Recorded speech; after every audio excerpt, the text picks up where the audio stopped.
When Clint Eastwood first stepped behind the camera to direct High Plains Drifter in 1973, he wasn't just making another Western. He was creating something darker, more mysterious, and more haunting than audiences had ever expected from the genre. At a time when most Westerns were shifting toward realism, Eastwood leaned into surrealism, symbolism, and a gothic edge. The result was a film that continues to puzzle and fascinate viewers more than 5 decades later. Behind the dusty streets of the town of Lago, behind the cryptic dialogue and strange events, lie dozens of secrets, production quirks, eerie symbolism, and unsettling interpretations that make High Plains Drifter a unique entry in cinematic history. Today, we're diving deep into that world with 15 weird facts you never knew about High Plains Drifter. Each one reveals a hidden layer of the movie and explains why it remains one of the strangest, most haunting Westerns ever made. Fact 1. The stranger might not even be alive. One of the strangest elements of High Plains Drifter is the identity of Eastwood's character, known only as the Stranger. The film never gives him a name, and throughout the story, he seems to exist as something other than just a gunslinger passing through town. From the very moment he appears out of the desert haze, there's something uncanny about him. He doesn't just ride in, he seems to materialize. Some critics have argued that the Stranger is actually the ghost of Marshal Jim Duncan, the man who was brutally whipped to death by the townspeople. The evidence stacks up. The Stranger knows everything about the town of Lago, seems to have knowledge of events he wasn't alive to witness, and ultimately brings the guilty townspeople to their doom. When Mordecai, the dwarf, paints Duncan's name on the Stranger's gravestone at the end, it cements the supernatural reading for many. But Eastwood himself has remained cryptic, refusing to give a definitive answer. That mystery is part of what makes the film so eerie. If the Stranger is a ghost, then High Plains Drifter isn't a Western at all. It's a supernatural morality tale. If he's a man, then he's one of the most terrifying figures in the genre, an almost mythic embodiment of vengeance. Either way, the ambiguity forces audiences to keep questioning what they've just watched, long after the credits roll. Fact 2. The town of Lago was built entirely from scratch. Unlike many Westerns of the era that relied on existing sets, Eastwood insisted that the town of Lago be constructed specifically for the movie. The production team built the entire town on the shores of Mono Lake in California, a location chosen for its otherworldly and isolated appearance. The barren landscape around the lake, with its alkaline waters and strange rock formations, made the town feel like it existed outside normal reality. This decision to build Lago gave the film a surreal edge. Every building was designed to look slightly off, slightly unsettling. The town wasn't meant to feel lived in. It was meant to feel like a stage set in purgatory, a place where damned souls were waiting for their judgment.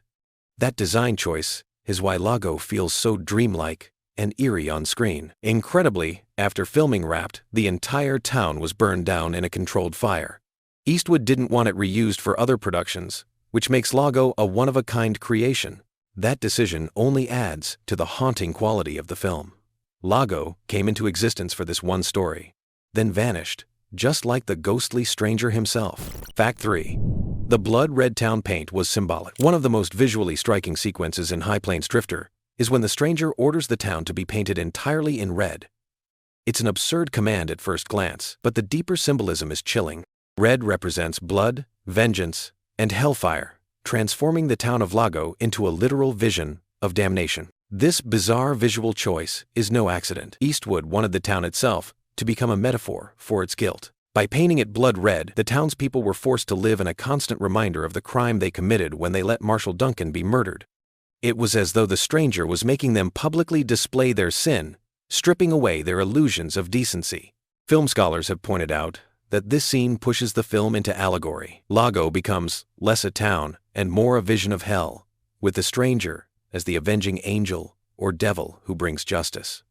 For many viewers, this surreal sequence is the moment when High Plains Drifter stops being just a Western and fully becomes a symbolic morality play.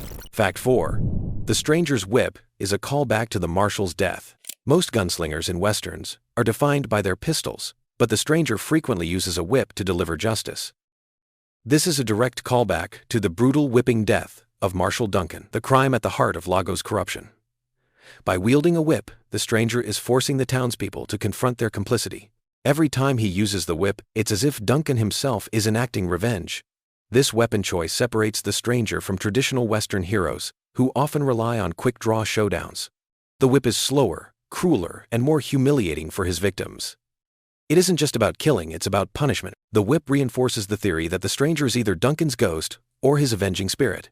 It ties his vengeance directly to the manner of Duncan's death, creating a chilling poetic justice. The stranger isn't just killing those who wronged him, he's forcing them to feel the same terror and pain they once inflicted. Fact 5. The biblical undertones are unmistakable. Eastwood filled High Plains Drifter with biblical imagery. The stranger often seems like a figure out of the Old Testament, an avenger sent to deliver divine justice.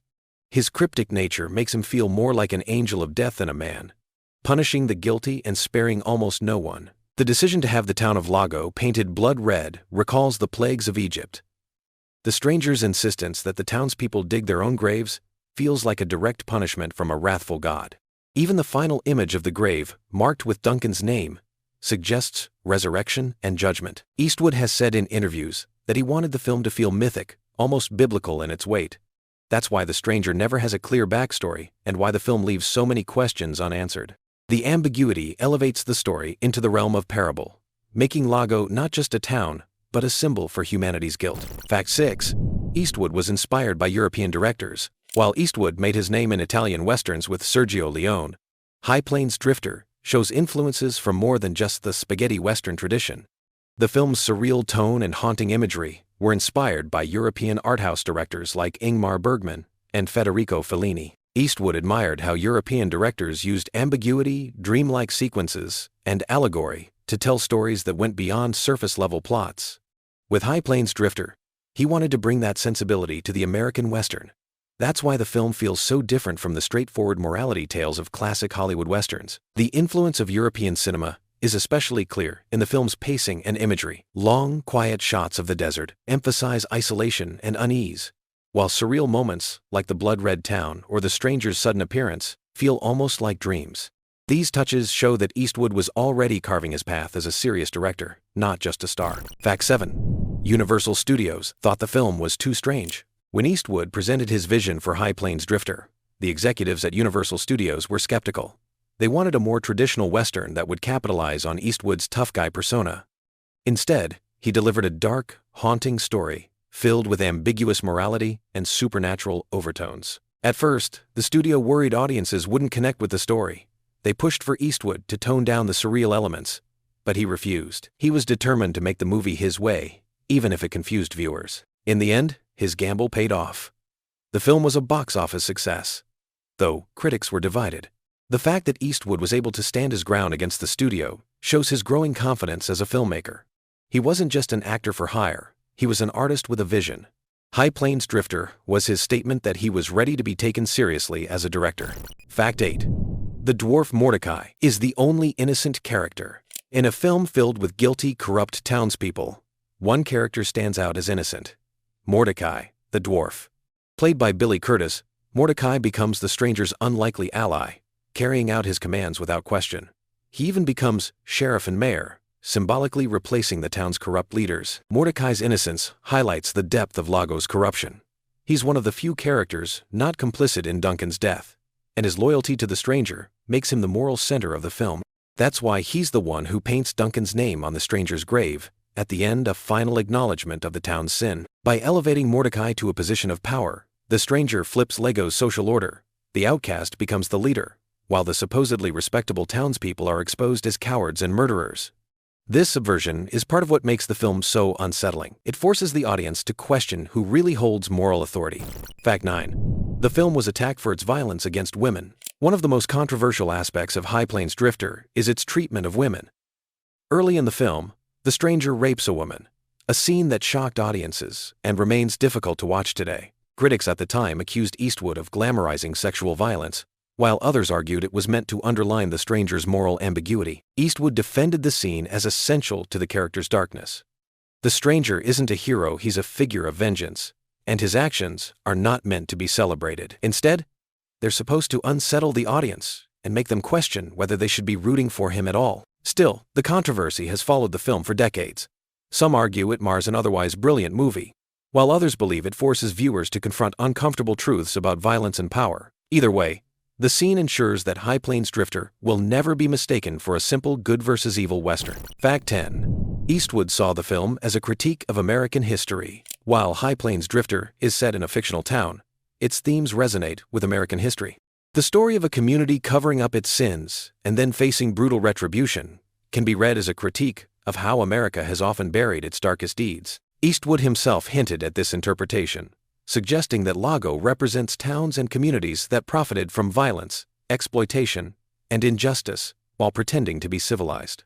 The Stranger exposes those hypocrisies and makes the townspeople face the truth. This interpretation makes the film even more powerful. It's not just about one town's crime, it's about the guilt that lies at the heart of nations. By setting the story in the mythic landscape of the Western, Eastwood tapped into something much larger than a single revenge tale. Fact 11. The dream sequences add to the surrealism. Throughout the film, there are strange, dreamlike flashbacks to Duncan's death. These sequences don't play out like normal memories. They're fragmented, eerie, and filled with unsettling imagery. That choice was intentional. Eastwood wanted the audience to feel disoriented, just like the guilty townspeople. The dreams don't just reveal information, they create a sense of unease, blurring the line between past and present, memory and reality. It's part of what makes the film feel supernatural, even without explicit ghosts. These dream sequences are another example of Eastwood borrowing from European cinema, where fragmented, surreal imagery was often used to represent trauma. They remind us that the town of Lago is haunted not just by a ghostly stranger, but by its own memories and guilt. Fact 12. The stranger never eats or sleeps. Another subtle but eerie detail is that the stranger is never shown eating or sleeping. Unlike most Western heroes, who are depicted as flesh and blood men with needs and weaknesses, the stranger seems inhuman. He rides, fights, and punishes without pause, as though he exists outside normal human limitations. This detail strengthens the theory that he's a ghost or supernatural being.